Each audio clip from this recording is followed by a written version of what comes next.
आप सब बच्चों को मैं डिराइव करूं उससे पहले आपको याद दिला दूं। वैसे आपको याद है, बस कल दिला दूं कि आप लोगों ने पिछले दिन में पढ़ रखा है कि वैद्युत क्षेत्र को प्रदर्शित करने के लिए हम काल्पनिक निष्कोण रेखाएं खींचते हैं और वो रेखाएं हमेशा प्लस वैद्युत क्षेत्र से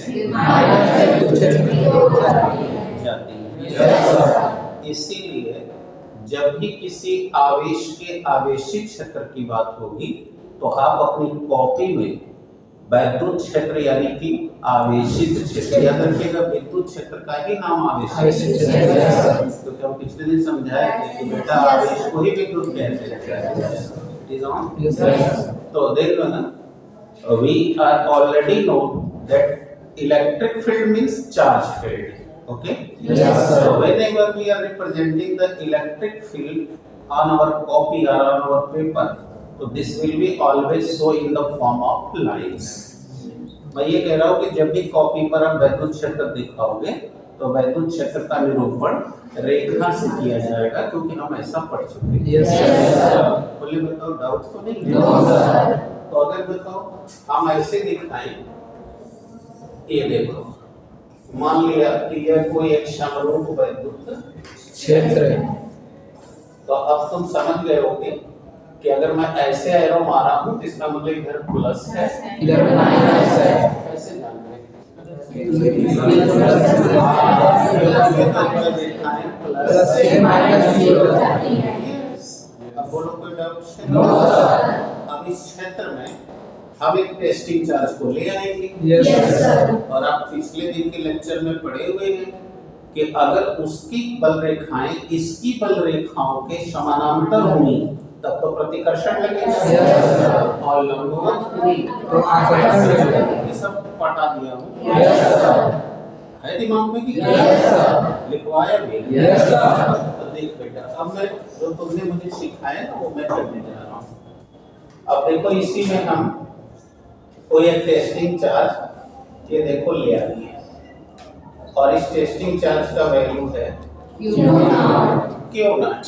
यस सर। तो बताओ ये लाया गया या तो प्लस होगा या तो माइनस होगा। इस कारण से यह क्षेत्र इसको या तो अपनी ओर अट्रैक्ट करेगा यस सर या रिपेल करेगा।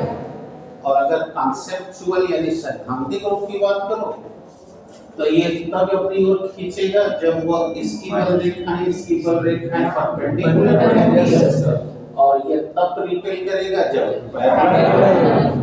तो कुछ दिन मैंने समझाया भी है, चुंबक की बात को आपको एहसास भी करा दिया था कि बेटा बल रेखाएं दिखती नहीं है, उनका दबाव महसूस होता है।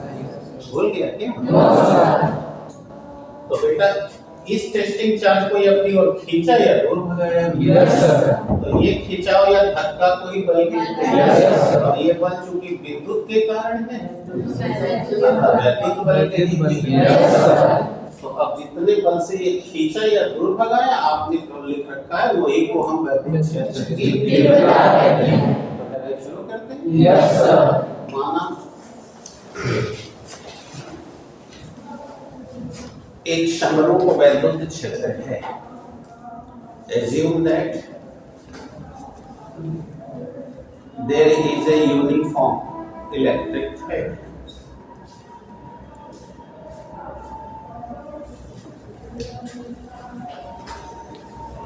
Uniform electric field.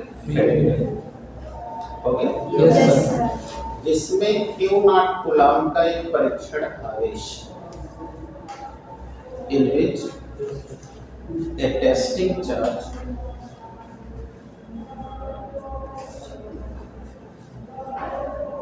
having Q naught charge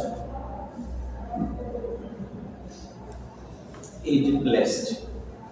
Q naught Coulomb का परीक्षण आवेश क्षेत्र में लाया जाता है। इफ प्लेस्ड लिखे तो प्लेस करोगे तो क्षेत्र के कारण बल लगेगा। So capital F force applied on it by the field, जिससे क्षेत्र के कारण F विद्युत बल आरोपित हो जाता है।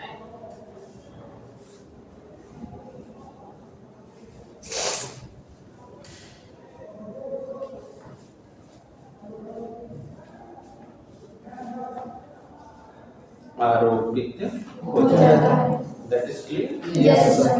क्यों लगेगा समझ रहे हो ना? Yes sir. इसलिए परिभाषा जो तुम लिख रखे हो, तो therefore according to definition,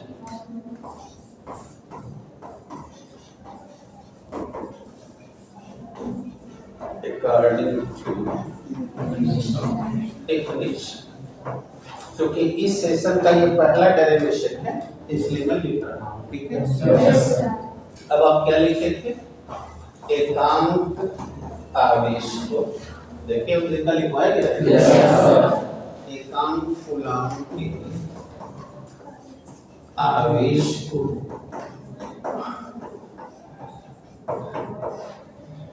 वैद्युत क्षेत्र में ले जाने पर, ठीक है? Yes sir. जितना वैद्युत बल लगता है, बोलो, वही उस वैद्युत क्षेत्र की वाह क्या क्षेत्र की तीव्रता कहलाती है। यस बोलो, ऐसा लिखे हो ना? Yes sir. अब हम ये चीज यहाँ लिख रहे हैं। The applied force, the applied force due to electric field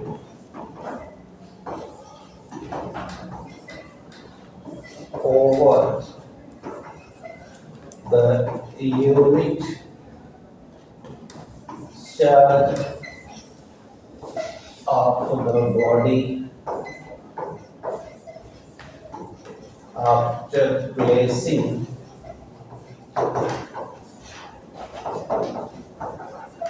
in the field। बेटा देख रहे हो ना? फील्ड, अब तुम जानते हो इसको is called intensity of electric field. Intensity of electric field, ठीक है? Yes sir. तो सीएससी की किताब में कभी कभी ज्यादातर पाओगे ये इंटेंसिटी शब्द न लिख के सीधे इलेक्ट्रिक फील्ड लिख देता है, तो उससे परेशान नहीं होना, वही चीज है। That's clear? Yes sir. कोई डाउट है? No sir. अब तुम 11 में खूब सीखे हो कैसे परिभाषा से सूत्र बनाएंगे। Yes sir. अब आओ यूज करो बहुजनों, बताओ जिसे काम कहते हैं। अब देखो बोलो एकांक क्या है? आवेश। तो देखो बेटा अब बता के नीचे हमने लिख दिया आवेश। बोलो कोई नो सर। तभी ना पढ़ोगे एकांक कूलाम का आवेश। Yes sir. और अब क्या है? विद्युत। अब ये दूसरा ये वाला है। Yes sir. तो ऊपर लिख दिया विद्युत बल। होगी? Yes sir. अब यहाँ लिख दे रहा हूँ, चलिए देखिए यहाँ लिख दिया इलेक्ट्रिक फोर्स और हियर लिख दिया चार्ज। अब कोई डाउट है? No sir. तो that is intensity of electric field. अब थोड़ा ऊपर आइए, इसके बाद का नोट कर लीजिएगा। बताइए हम लोग 11 से ही फोर्स को कैपिटल एफ से और 11 में पढ़ेंगे कि यह स्केलर क्वांटिटी नहीं है,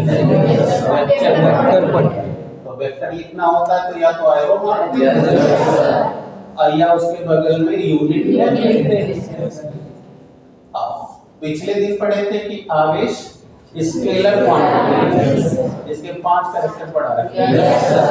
तो बोलो ये चार्ज हमारा कौन है? Q। This is Q। और अब बताओ इसको हम डिनोट कर रहे हैं इलेक्ट्रिक फील्ड। तो इस फील्ड को हम डिनोट करते हैं कैपिटल E से। और आप 11 में अगर याद है वेक्टर में तो आपको पता है सदिश में अदिश का भाग देते हैं तो सदिश। इसका मतलब कि इलेक्ट्रिक फील्ड कौन सी क्वांटिटी हो गई? Vector quantity. तो इसको आप ऊपर एरो मार दें या पे बोलो E यूनिट हो जाएगा। कोई दिक्कत? No sir. अब देखो अब आपके पास फार्मूला तैयार हो गया। वैद्युत क्षेत्र की तीव्रता बराबर F बटा V, जहाँ F इलेक्ट्रिक फोर्स और Q वैल्यू ऑफ चार्ज इसकी जिसको आप ले आए हो। तो अब यहाँ से पढ़ सकते हो एकांक कूलम आवेश को क्षेत्र में ले जाने पर जितना बल लगता है वही आ गया। बता सकते हो? पढ़ के सुना दोगे मुझे? हिम्मत से नहीं, सूत्र से। एकांक कूलम आवेश को ले जाने पर जितना बल लगता है क्षेत्र की तीव्रता। Yes sir. The applied force by the electric field over the unit charge of the body is called intensity of electric field.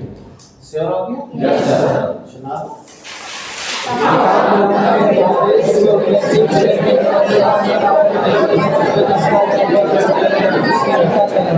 Sure हो गया? Yes sir.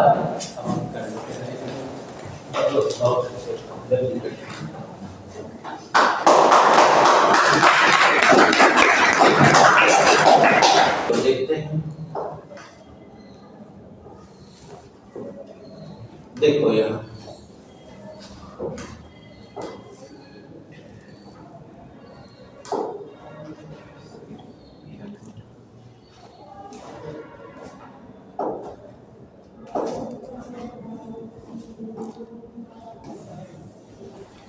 यहाँ देखो मैं आगे बढ़ रहा हूँ।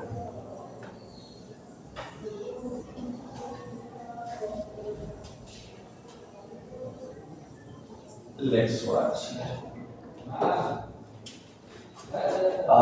Now, पहले हम देखने जा रहे हैं कि what kind of the quantity is this?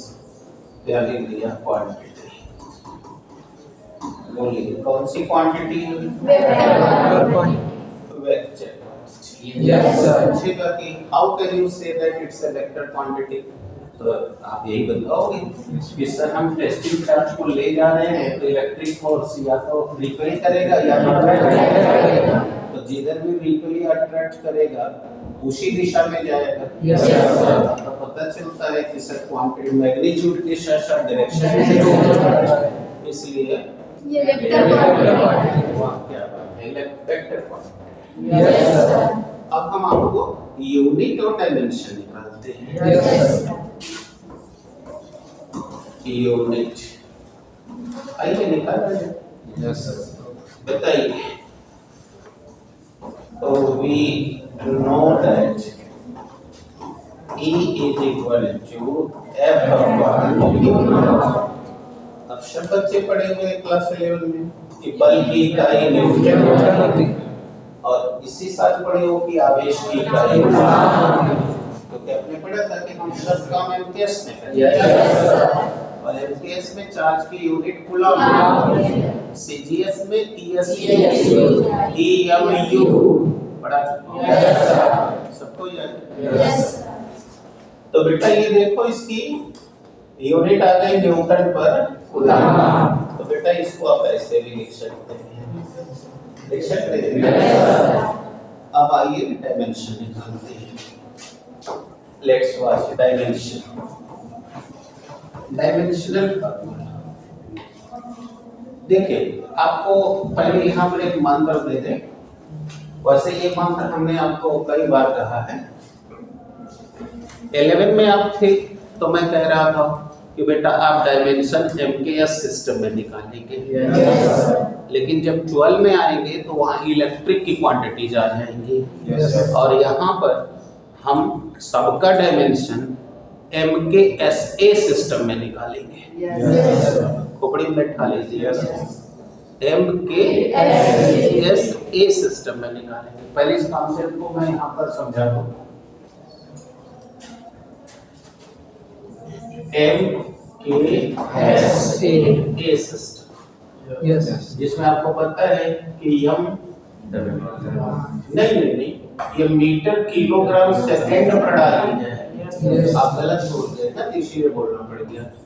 ये मीटर किलोग्राम सेकंड और ये हो गया एम्पीयर। इस प्रणाली में हमको निकालना है क्या? डायमेंशन। इसके लिए ऑल इलेक्ट्रिक क्वांटिटी आगे समझ लिया। जैसे पीछे साल में आप निकाले थे तो MLT के पद में लिखते थे, हम इस साल लिखेंगे MLTA के पद में लिखेंगे, क्योंकि आपको 11 का याद होगा कि 7 मूल मात्रक में से 5 की केवल डायमेंशन है, तो आपको सारा याद है। तो मीटर की डायमेंशन L होता है, किलोग्राम की जानते ही हैं, बोलिए M, नो प्रॉब्लम, सेकंड की और तो MLTA में निकलेगा। यस सर, ठीक है। Yes sir. अब ये निकालते हैं। अब आपको याद है ना 11 में हमने कहा था ना कि 5 थे तो हर कोई याद कर ले, बाकी तो सब निकाल ही लेगा। तो एक साल आपने अभ्यास किया है तो कोई डाउट ही नहीं है। तो जानते हैं न्यूटन की विमा होती है E/-2। अब आइए बट्टा कूलम। अब कूलम का आपको बता दें, क्योंकि हमने पिछले दिनों कूलम का चैप्टर पढ़ा, माने आवेश पढ़ाया तो जरूर, यूनिट भी पढ़ाई, लेकिन डायमेंशन नहीं बताई, है ना। तो आज हम वो बता कर रहे हैं। उसको न बताने के पीछे रीजन था, आज अब वो रीजन खत्म है, बता रहा हूँ। आपने कक्षा 9 में भी और 10 में भी पढ़ रखा है, आवेश प्रवाह की दर को विद्युत धारा कहते हैं। तो हमको इसका चाहिए था, क्रॉस मल्टीप्लिकेशन। Q =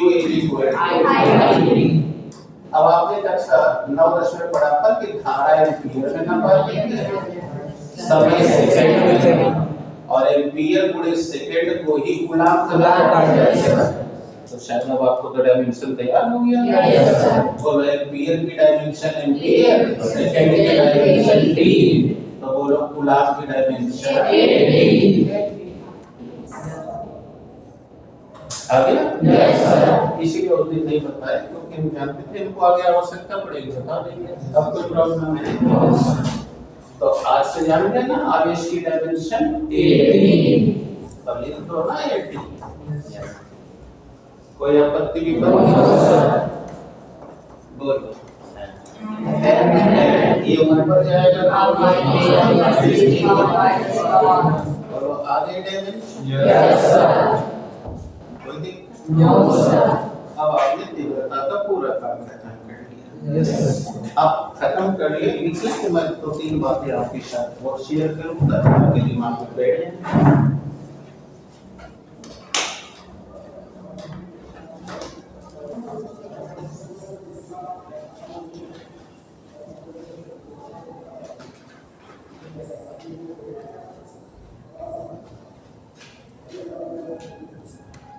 देखिए, अभी हमने आपके सामने यूनिट डायमेंशन दोनों का जिक्र कर लिया। अब हम यहाँ आपको जो बताने जा रहे हैं वो बहुत ही महत्वपूर्ण बात बताने जा रहे हैं, और in the view of America. क्या? हाँ, पहला, अब आप जान चुके हो कि वेक्टर, अरे विद्युत क्षेत्र की तीव्रता सदिश राशि, ठीक है। अब जब भी आप कोई न्यूमेरिकल लगाओगे तो आपकी जो फील्ड होगी, अगर एक आवेश के कारण है, मतलब एक वैद्युत क्षेत्र के कारण है, Yes, sir. ठीक है, Yes, sir. तो उसकी हमेशा डायरेक्शन उधर ही होगी जिधर फोर्स अप्लाई हो रहा होगा। Yes, sir. जैसे अभी इस चित्र में फोर्स अप्लाई इधर हो रहा है, Yes, sir. तो देखो ये क्षेत्र है और फोर्स इधर लग रहा है। Yes, sir. तो इस समय ये इसकी जो फील्ड की तीव्रता है वह इस क्षेत्र के देखो पैरेलल अपोजिट डायरेक्शन में है। Yes, sir. दिमाग में जा रहा है? Yes, sir. और अगर वो रिपेल कर रहा है तो देखो इस समय इसकी जो डायरेक्शन है वह क्षेत्र की ही दिशा के अनुदिश है और समानांतर प्लस x डायरेक्शन में जा रहा है। Yes, sir. यानी अगर तुम्हें 11 का याद है तो तुम्हें पता है इस समय 0 डिग्री पे जा रहा है Yes, sir. और इस समय Yes, दिमाग काम कर Yes, रहा है। sir. कोई प्रॉब्लम? No, sir. तो ये बात तुम्हारे लिए न्यूमेरिकल के दृष्टि से ध्यान में रखना पड़ेगा। अब आती है बात की दिशा तो हम समझ गए क्योंकि कई सवालों में डायरेक्शन मांगा जाएगा, ठीक है? Yes, sir. दूसरा मैग्नीट्यूड की बात है तो तुम जानते हो कि वेक्टर में परिमाण भी होता है। Yes, sir. और परिमाण निकालना है तो देखो फार्मूला है Yes. बल में आवेश का भार दे दो आ जाएगी तीव्रता का परिमाण। Yes. ठीक। Yes, sir. और यहाँ जो भी बात हम कर रहे हैं केवल एक आवेश के लिए हो रहा है, ठीक है? Yes, sir. सुनते रहो खूब ध्यान से क्योंकि अभी सारी पढ़ाई एक आवेश पे चल रही है। बस अब इसी के बाद हम दो आवेश में घुसने जा रहे हैं, Yes, sir. राइट है? Yes, sir. पहले हमने पूरे चैप्टर को बोला था 3 पार्ट में अध्ययन करेंगे, पहले एक आवेश पर, फिर दो आवेश पर और फिर उन दोनों को मिला के डाइपोल पर। Yes, sir. अभी पहला पॉइंट ओवर होने जा रहा है। Yes. तो हम जब दूसरे में एंटर करें तो आपको कोई कंफ्यूजन न रहे। पूछिए कोई डाउट? No, sir. तो दिस इज द वेक्टर, इसलिए इसमें डायरेक्शन और मैग्नीट्यूड दोनों हमारे लिए चाहिए। तो मैग्नीट्यूड हम F/Q0 से कैलकुलेट कर लेंगे। Yes, sir. और डायरेक्शन उधर ही होगा जिधर फोर्स लग रहा है। अगर फोर्स क्षेत्र के विपरीत लग रहा है तो बोलो उसकी दिशा समानांतर विपरीत दिशा होगी यानी थीटा 180 डिग्री चल रहा है। Yes, sir. और अगर उसी दिशा में लग रहा है तो समानांतर अनुदिश हो गया और थीटा बराबर 0 डिग्री लग रहा है। Yes. अब कोई प्रॉब्लम? No, sir. किसी को दिक्कत है? No, sir. तो इतनी बात आपको ध्यान रखना है। अब आते हैं अब दूसरी बात पर कि अगर हमसे पूछ दे कि आवेश को किसी वैद्युत क्षेत्र में ले गए तो उस पर कितना विद्युत बल लगेगा, तो देखो यहाँ सब कुछ एक ही आवेश की बात हो रही है। Yes. तो जब आपसे पूछते विद्युत बल कितना लगेगा तो देखो इस सूत्र से क्रॉस मल्टीप्लिकेशन कर दो, Yes, sir. वैद्युत बल आ जाएगा। Yes, sir. समझ में आ गया? Yes, sir. तो अगला पॉइंट वैद्युत बल की गणना करें।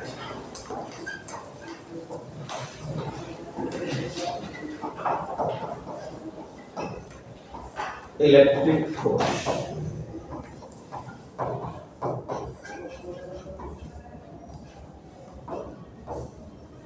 Electric force. अब देखो कैसे कैलकुलेट करोगे, यहाँ देखो तो we know that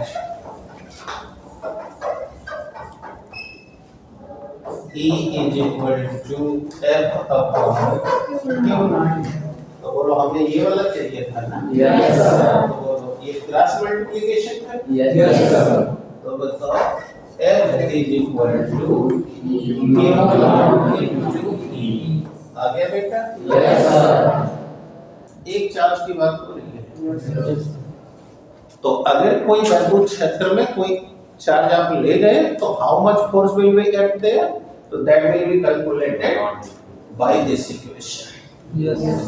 right? Yes.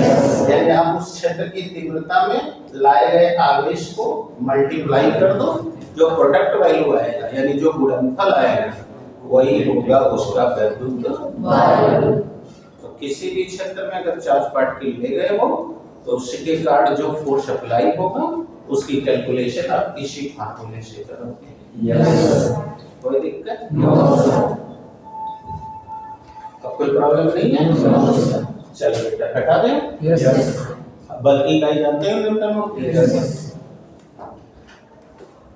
चलिए बेटा, अब एक आवेश को लेकर सारी बातें समाप्त होती हैं। Yes. अब हम कितने आवेश पे जा रहे हैं? दो आवेश। दो आवेश पे। तो दो आवेश पर सबसे पहला प्रैक्टिकल कूलाम नाम के वैज्ञानिक ने किया। Yes, sir.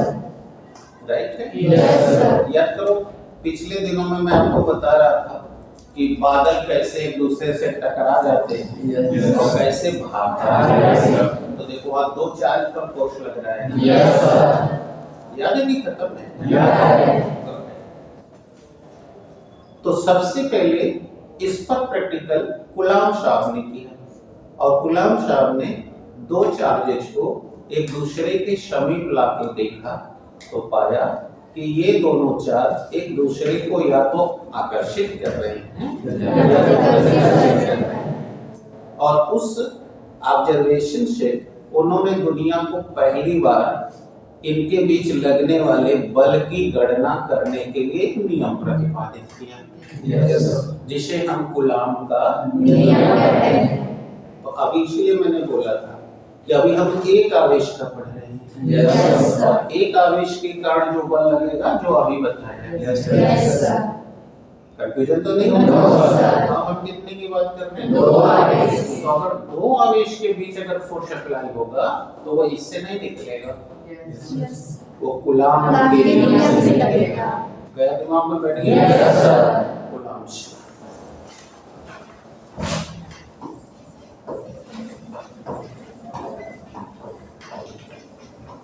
कूलाम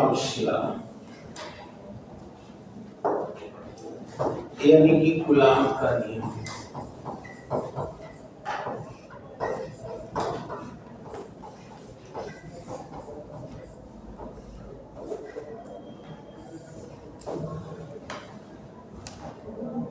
चलिए बेटा। Yes, sir. देखिए कूलाम शब्द क्या कहते हैं? कूलाम शब्द कहते हैं कि अगर आप दो आवेशित कण राइट है Yes, sir. एक दूसरे के पास ले जाते हैं तो जब वो एक दूसरे के वैद्युत क्षेत्र में प्रवेश करते हैं, यानी जब तक वो वैद्युत क्षेत्र में प्रवेश नहीं किए तब तक नहीं। कुछ नहीं होने वाला है। क्यों? Yes. क्योंकि आप परसों या पिछले दिन में पढ़ रखे हैं कि बल रेखाएं जब तक एक दूसरे के या तो पैरेलल या तो परपेंडिकुलर नहीं होंगी तब तक दबाव नहीं स्थापित होगा। सही है ना? Yes, sir. कंफ्यूजन तो नहीं है? No, sir.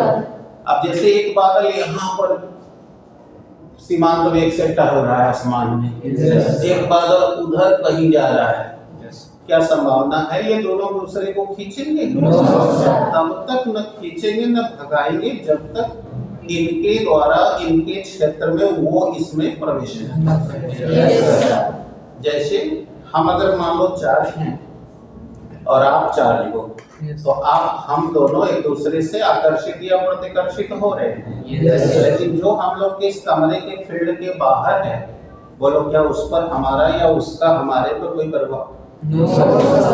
नहीं पड़ रहा है ना? No, sir. Because both are not in the field of each other. ठीक है? Yes, sir. तो इसीलिए ये कहते हैं कि अगर आप कोई दो आवेश लाते हो, Yes, sir. जैसे देख लो एक हमने आवेश Q1 कूलाम का ले लिया Yes. और ये देखो यहाँ पर दूसरा आवेश कण हमने Q2. Q2 कूलाम का ले लिया। Yes, sir.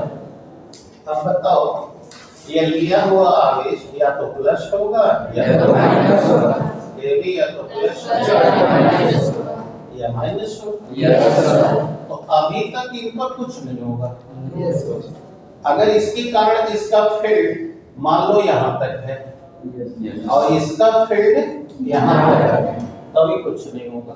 Yes, sir. अब ये या तो थोड़ा इधर खिसक जाए ये या तो इधर और इन दोनों का फील्ड एक दूसरे को टच कर जाए या घुस जाए। Yes, sir. जैसे उस दिन बताया कि कोई आपकी बाउंड्री के बाहर खड़ा है आप कुछ नहीं बोलोगे, Yes, sir. लेकिन वो आपके बाउंड्री पर चढ़ जाए या घुसे तभी तो कुछ करोगे, Yes, sir.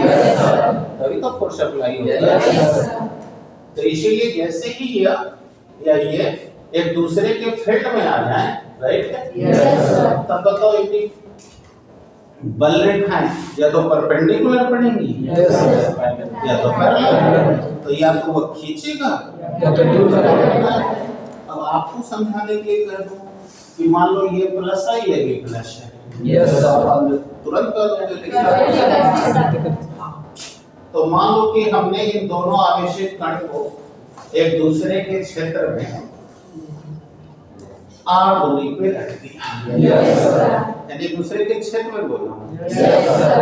तो अगर बताओ ये दोनों समान आवेश होंगे तो बोलो प्रतिकर्षी होंगे। Yes, sir. अगर ये माइनस ये भी माइनस तभी तभी भी प्रतिकर्षी। लेकिन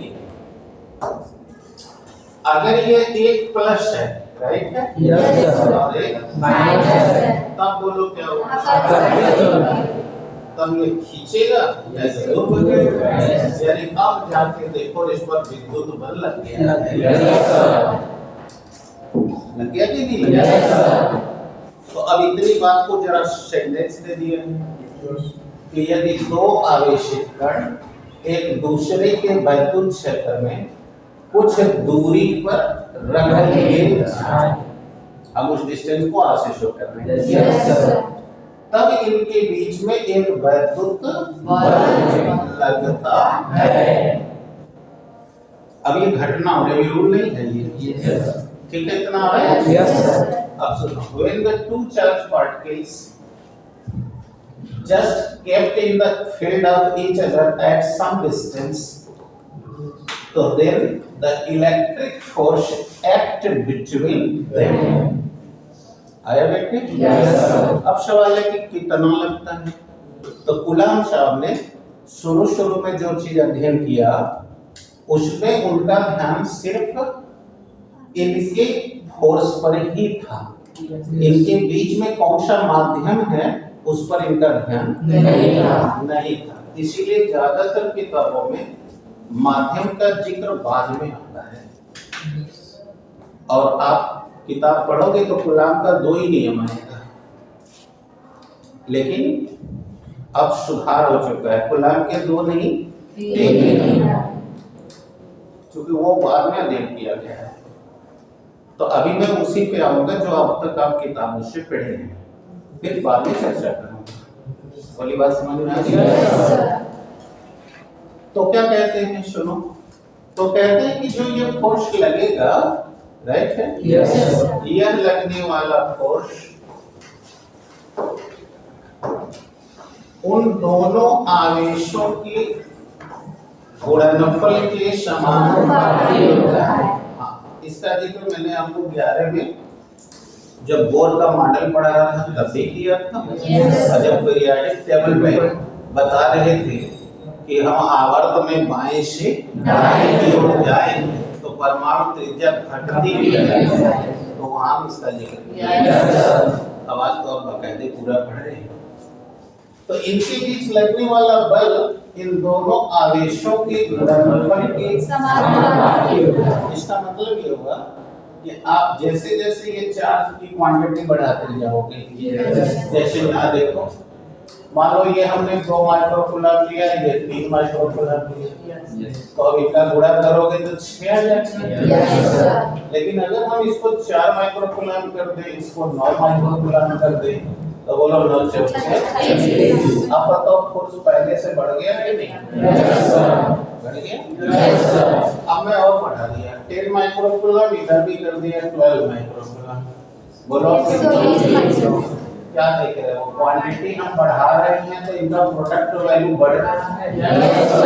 रिवर्स उल्टा ध्यान करो, अगर घटाएं तो घट जाए। तो बताओ ऐसे रिलेशन को प्रोपोर्शनल टू कैसे हैं? तो देखो पहला रूल क्लियर हो गया। इन आवेशों के बीच लगने वाला बल उन आवेशों के गुणनफल के समानुपाती होता है।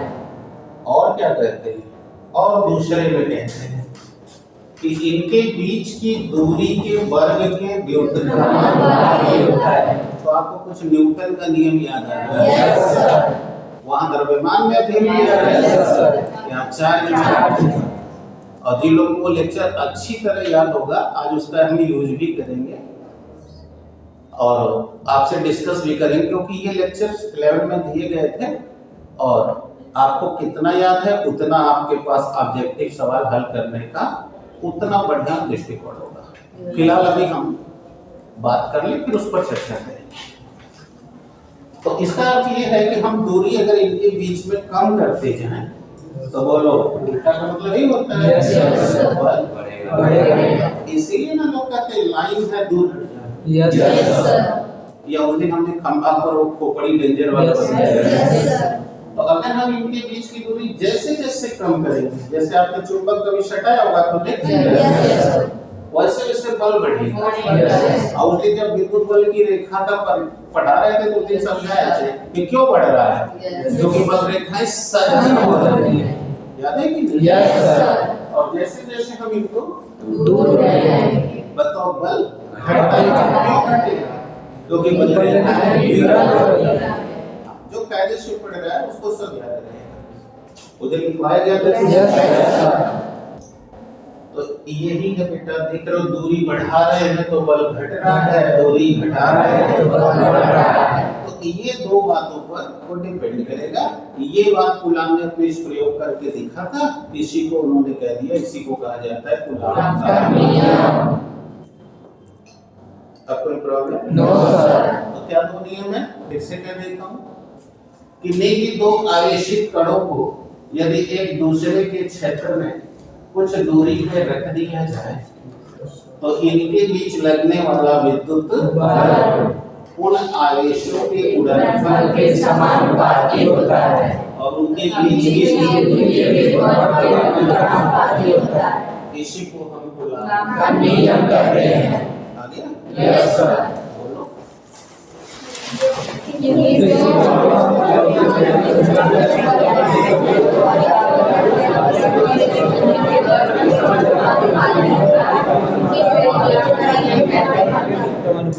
बहुत बढ़िया, बैठ जाओ। अब मैं इंग्लिश में भी कह रहा हूँ।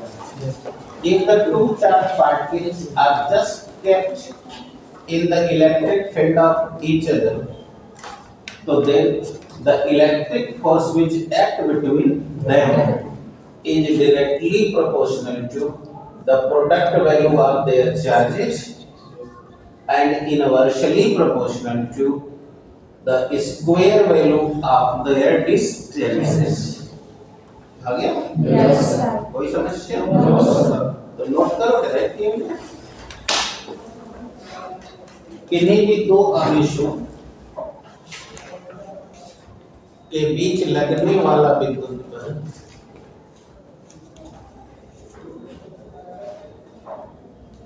उन आवेशों के गुणनफल के समानुपाती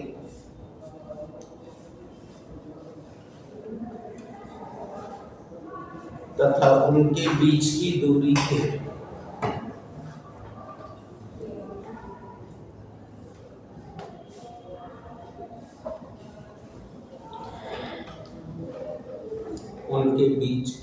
दूरी के वर्ग के व्युत्क्रमानुपाती होता है। इसी को कूलाम का नियम कहते हैं। हाँ, लिखो बेटे। The electric force which acts between the two charged particles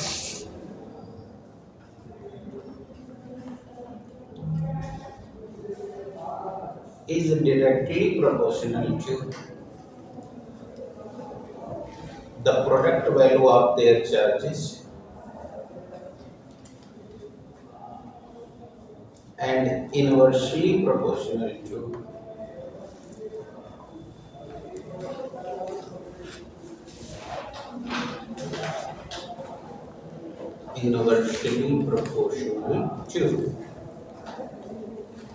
the distances.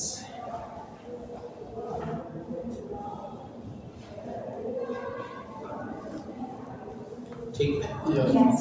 Coulomb ला याद हो गया सबको? Yes, sir. कोई प्रॉब्लम? No, sir. तो आप डिराइव करिए। Yes. माना दो आवेशित कण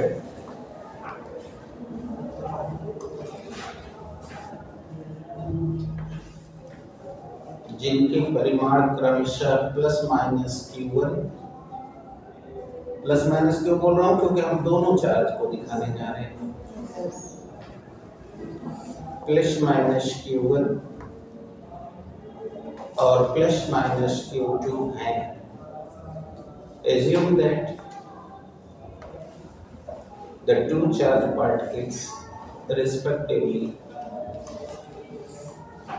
plus minus Q1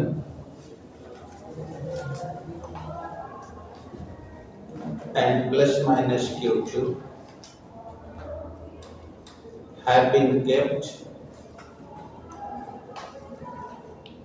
r distance apart from each other. R distance apart from each other. हाँ हो गया तुम लोग का बेटा? Q2 है जिन्हें R दूरी पे रखा गया है। देख लेना कौन सा R लिखा हूँ।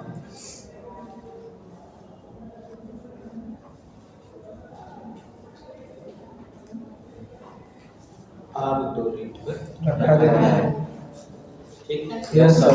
यदि इनके बीच लगने वाला विद्युत बल F हो, if the acting force between them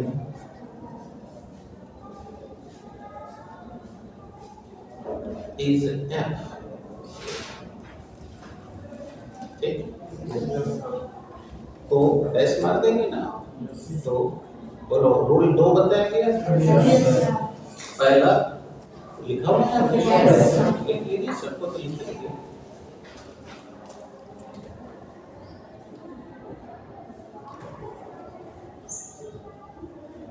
ठीक है, देखिए तो ये देखिए आपका पहला लिखा गया था कि this force is directly proportional to product value of the charges and inversely proportional to the square value of their distance. सबका हो गया? Yes sir. अब आप लिखेंगे नहीं, समझेंगे तो बोलो एक ही भौतिक राशि जब दो चीज पर डिपेंड करे तो बोलो। अब मैं 11 वाली बात भी याद दिला रहा हूँ, इसके बाद नहीं दिलाऊंगा, इसके बाद तो भाभी भाभी की एक साथ हम लोग कर चुके हैं। तो बताओ इसे एक लाइन में एक साथ लिखा जा सकता है? Yes sir. तो therefore force directly proportional to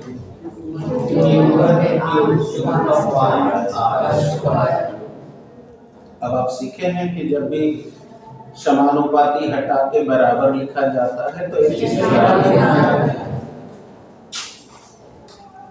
तो therefore F is equal to 1/4 pi epsilon naught Q1 Q2 by R। देखिए ये आ गया फोर्स। अब थोड़ा लिखने से पहले ध्यान दें, जब एक आवेश के कारण बल लग रहा था तो मैंने आपको कहा था कि बेटा वो इस सूत्र से निकाला जाएगा। और जब दो सम कूलाम्स आए और इस फोर्स को कूलामी बल या विद्युत बल कहा जाता है। और ये हमेशा दो आवेश के कारण लगने के से पैदा होगा। देखना है ना दोनों आवेश के। अब हम आपको यहाँ पर बताना चाहेंगे, इसीलिए कहा कि लिखिए मत, वेयर 1/4 पाई एप्सिलॉन नॉट। देखिए ये 4 है, ये पाई है और ये लिखा जा रहा है जैसे लिखा जा रहा है। ये ग्रीक भाषा का शब्द है और इसे एप्सिलॉन 0 या एप्सिलॉन नॉट पढ़ा जाता है। नॉट माने 0। और ये एक स्थिरांक है, अभी जिस पर भी चर्चा करेंगे इसलिए कहूं कि मत लिखो। और यही है आपका कांस्टेंट वैल्यू, जिसे आप लोग हिंदी में स्थिरांक कहते हो। और इसका न्यूमेरिकल वैल्यू होता है 9 × 10⁻⁹। ठीक है, ये इसका न्यूमेरिकल वैल्यू है। इसका मतलब साफ हो गया कि अगर हम चाहें तो इसी फार्मूले को या करके ऐसे भी लिख सकते हैं, F बराबर बोलो ये पूरा का वैल्यू ये लिख दिया क्योंकि न्यूमेरिकल लगाते हैं इसमें तो लिखना ही पड़ेगा। बोलो इक्वल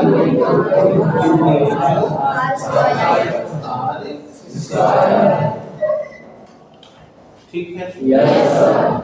अब आप इतना कर लो तो मैं थोड़ा वहाँ बात करूंगा कि एप्सिलॉन क्या है, इस सब पर बात करेंगे। ठीक है।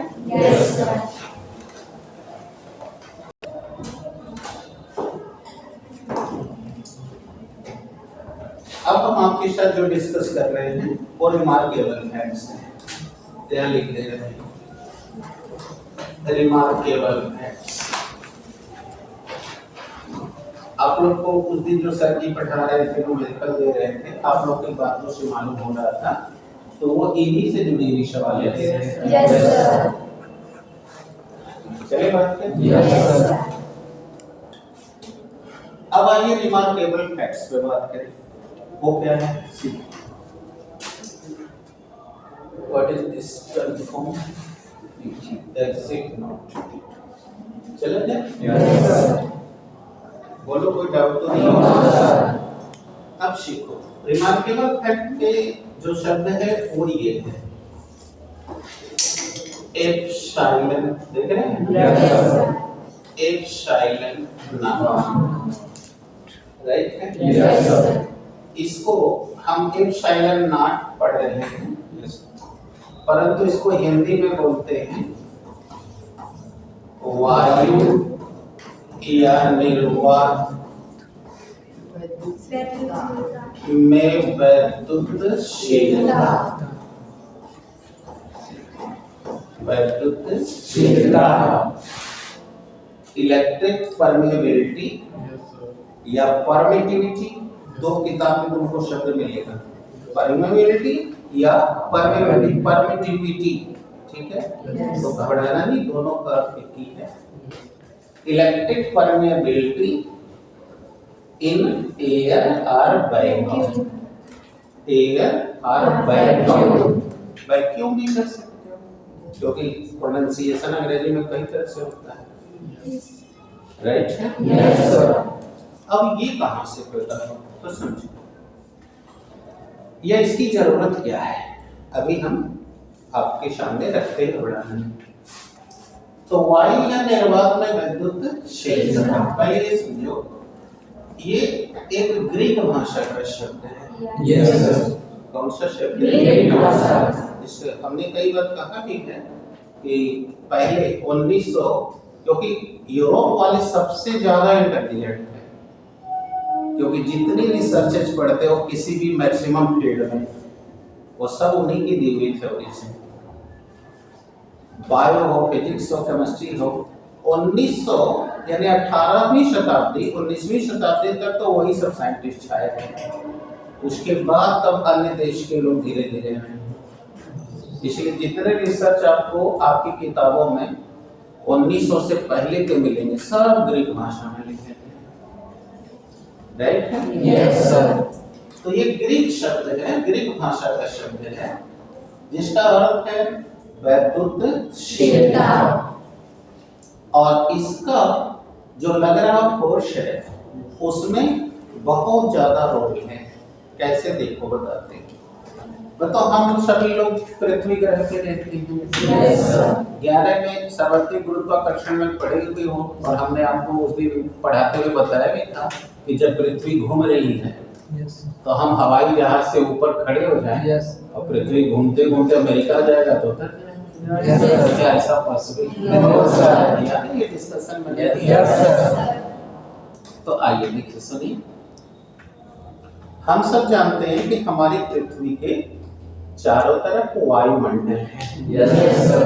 अतः हम जो भी प्रयोग पृथ्वी पर करेंगे, बताओ हमारे बाहर यही ना व्यापी माध्यम है। वायु, ठीक है? अब जरा सा सोचो, यहाँ है, बोलो ये तार है, देख रहे हो? तो इस तार के अंदर नेकेड वायर जा रहा है।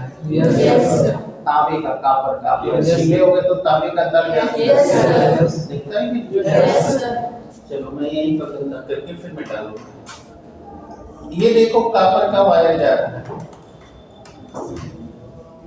राइट है। अब इसमें करंट जा रहा है तो बताओ इसमें चार्ज तो होगा ही, क्योंकि बिना आवेश के तो धारा बहती नहीं। बोलो यहाँ भी चार्ज है, राइट है।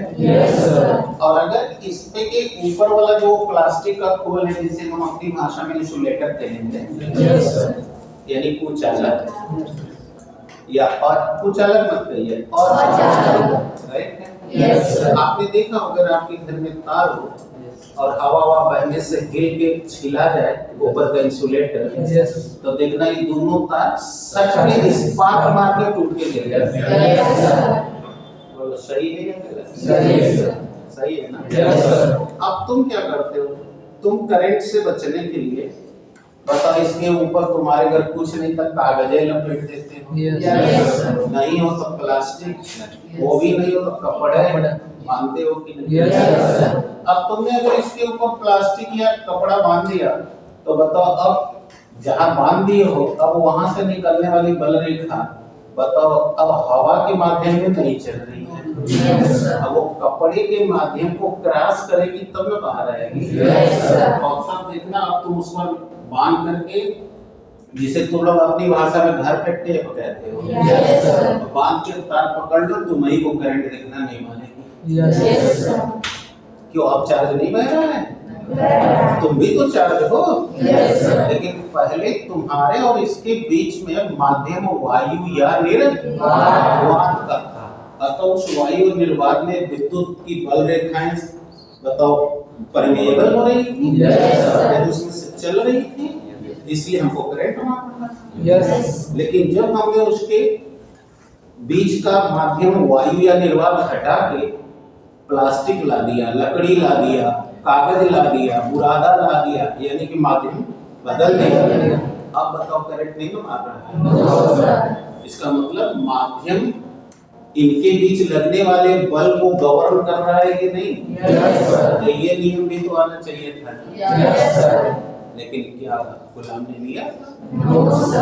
इसीलिए मैंने कहा कि रुको अभी हम तुमको तीसरा भी नियम बताएंगे। अब दिमाग काम कर रहा है।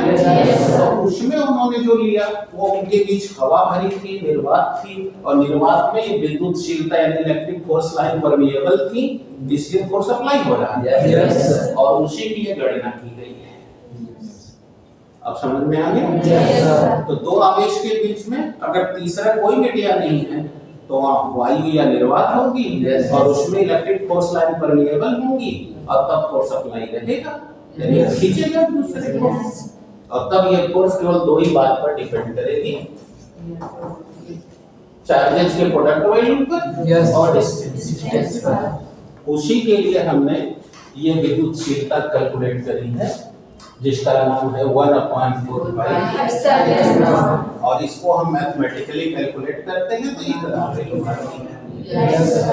आगे चल के गाउस थ्योरम पढ़ाएंगे तो तुमको ये एक चीज इसमें से निकाल के कैलकुलेशन देंगे, अभी उसका काम आगे है, अभी जिसको जरूरत हो वो डिस्कस हो रहा है। कोई कंफ्यूजन हो? तो देखा अभी जैसे ही हमने इस चार्ज के बीच में हमने हवा और निर्वात निकाल के कोई अन्य माध्यम भर दिया, कागज से बांध दिया, बुरादा भर दिया, लकड़ी ठूस दिया, है ना? तो माध्यम बदलते ही फोर्स प्रभावित हो गया। क्या हुआ, बात समझ में आ रही है? आप देख सकते हो कि वहां प्रभावित हो गया, यानी कपड़ा से बांध दिए तो छू रहे तो करंट नहीं मार रहा है, यानी फोर्स अप्लाई नहीं हो रहा है। ठीक है? दिमाग काम कर रहा है। तब इनके इसी प्रयोग को राइट है फिर माध्यम बदल के अप्लाई कर दिया गया। इससे तो ये पता चल गया कि हर माध्यम में विद्युत बल रेखाओं की जो परमेबिलिटी है यानी उसमें से गुजरने की क्षमता है वह एक जैसी साबित होती है कि कपड़ा भी बांधो तो तत्काल तो काम चल जाता है, लेकिन फिर क्या करते हैं, पानी बरसी ना तो ये देखिए साट मारी, तब तुम दूसरा माध्यम खोजने का सोचते हो, प्लास्टिक बांध देते हो। इसका मतलब है कि हमने माध्यम जैसे जैसे बदला उसकी परमेबिलिटी वैसे वैसे बदल गई है। इसलिए ये परमेबिलिटी वायु या निर्वात। तो इसलिए जब वाइवा हो रहा हो कंडीशन में हो और वहां पूछा जाए कि इलेक्ट्रिक फोर्स कूलम्ब्स लॉ के अलावा कूलम्ब्स लॉ से चार्जेज और डिस्टेंस पर डिपेंड करता है, तो क्या कोई तीसरा भी माध्यम क्या कोई तीसरा भी फैक्टर हो सकता है जब वो उस पर डिपेंड करे? तो हमें कहना चाहिए यस। कौन? माध्यम, यानी चार्जेस के बीच का मीडियम। आगे बात समझ में क्लियर हो गया? Yes sir. लेकिन अगर इनके बीच का मीडिया चेंज नहीं हो रहा है यस सर। और उस पर भी जवानी सवाल अपने दिमाग में डालो। अगर जैसे ये देखो, ये चार्ज को कह दिया यहाँ से उठा के यहाँ कर दो, यानी कि इस Q1 को यहाँ ला दिए, Q3 को अब इसकी डिस्टेंस पहले का तिहाई हो गई। Yes sir. तो अब बोलो फोर्स कितना लगेगा? तो 11 वाला जितने को आता है वो तो तुरंत आएंगे। एक अब यहाँ बोलो R/3 हो गया। Yes sir. तो R²/9 हो गया, 9 ऊपर चला गया। Yes sir. अब बोलो फोर्स 9 गुना बढ़ गया, नहीं बढ़ गया? Yes sir. क्यों? इस पर क्यों डिपेंड किया? क्योंकि ये अभी वही का वही है। वही। तो अभी खाली इतने कांस्टेंट था, अब चार्ज वही है, तो बोलो अगर संगे संगे हाइयो कांस्टेंट हो गया। Yes sir. तो सीधे सीधे फोर्स केवल डिस्टेंस के वर्ग के व्युत्क्रमानुपाती बाकी होता है। तो अगर हम त्रिज्या को यानी दूरी को तिहाई कर दे तो फोर्स 9 गुना हो जाएगा। Yes sir. तो जवानी बता दो, आधा कर दूं तो कितना हो जाएगा आप बताओ? अगर ये डिस्टेंस आधा कर दे तब कितना हो जाएगा विवेक? 4 गुना, क्योंकि अब यहाँ R/2 हो जाएगा। Yes. तो R का स्क्वायर R², 2 का स्क्वायर 4, उलट के ऊपर चला गया। Yes. अब इसी से अनुमान लगा लो कि कितने लोग पढ़ाई कर रहे हैं, जबकि ये फार्मूला तुम्हें न्यूटन के गुरुत्वाकर्षण को भी पढ़ाया गया है। तो इसीलिए मैंने क्या बोला था कि बेटा तुम्हें ईमानदारी दिखानी है, नहीं दिखाओगे साफ तो उसमें कोई क्यों करेगा? तुम खुद अपने भाग्य दिखाता। That is clear? Yes. अब कोई डाउट्स है? No sir. तो अब अन्य माध्यम में बतिया लिया जाए। Yes sir. तो रिमार्केबल फैक्ट में अब ये था पॉइंट नंबर 1 और पॉइंट नंबर 2। यदि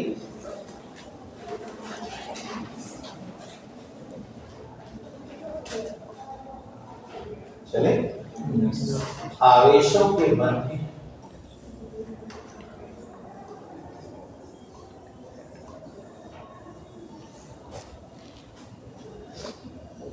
आवेशों के बल वायु या निर्वात न हो